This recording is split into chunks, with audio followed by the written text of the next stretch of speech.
It was a perfect moment. Balloons swaying in the corner, cake candles still warm, my daughter's laughter bubbling through the room. Then she opened the box. A pink dress, frilly, delicate, like spun sugar. She smiled at first, running her fingers over the fabric. But then her hands stilled. She turned it inside out, confusion clouding her eyes. "Mommy, what is this?" She pointed to the small stitched patch near the hem, faded but still visible. My stomach knotted.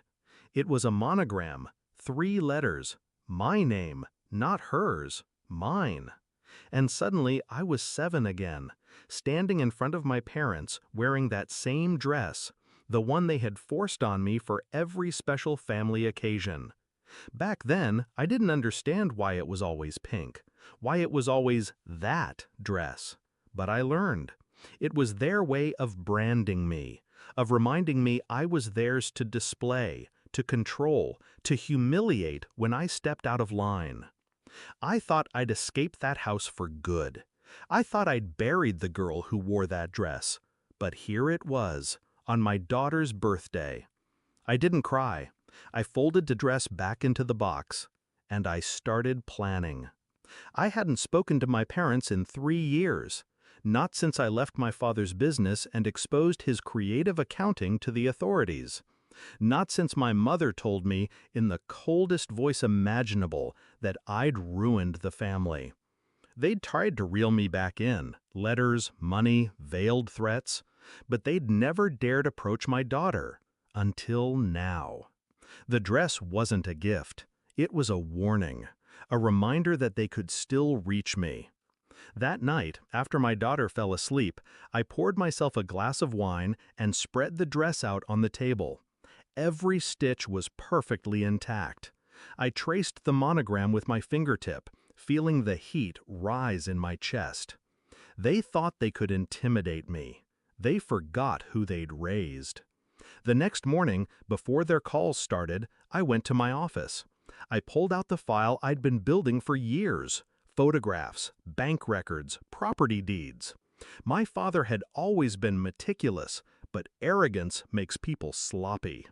He'd funneled money through shell companies, hidden assets overseas, and used my mother's charity as a laundering front. I had proof of it all. I'd been saving it, telling myself I'd only use it if they came after me again.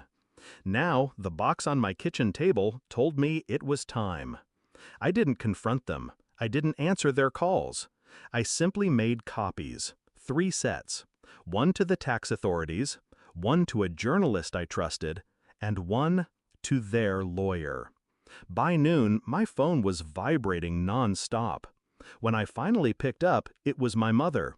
Her voice trembled, not with fear, but with fury.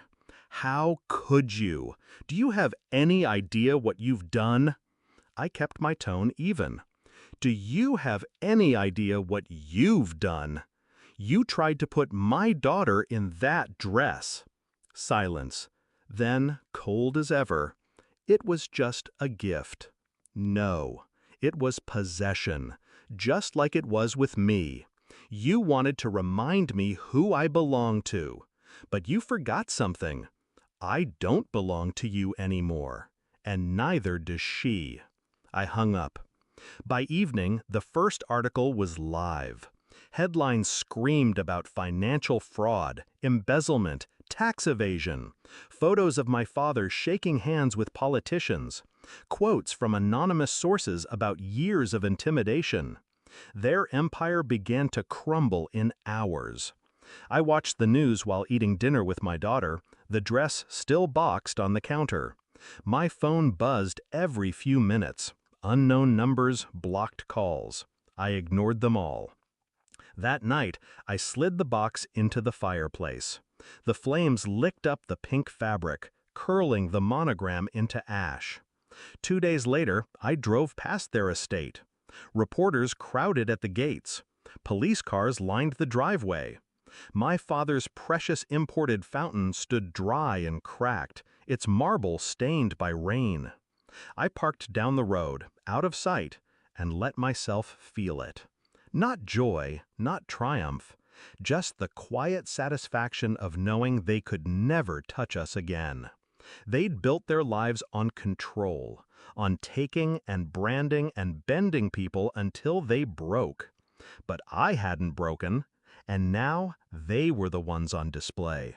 Their names dragged through headlines, their legacy reduced to scandal. The last time my mother called, she didn't sound angry. She sounded tired. "You could have just stayed away," she said. I almost laughed. I did, for 3 years. But you didn't. A long pause.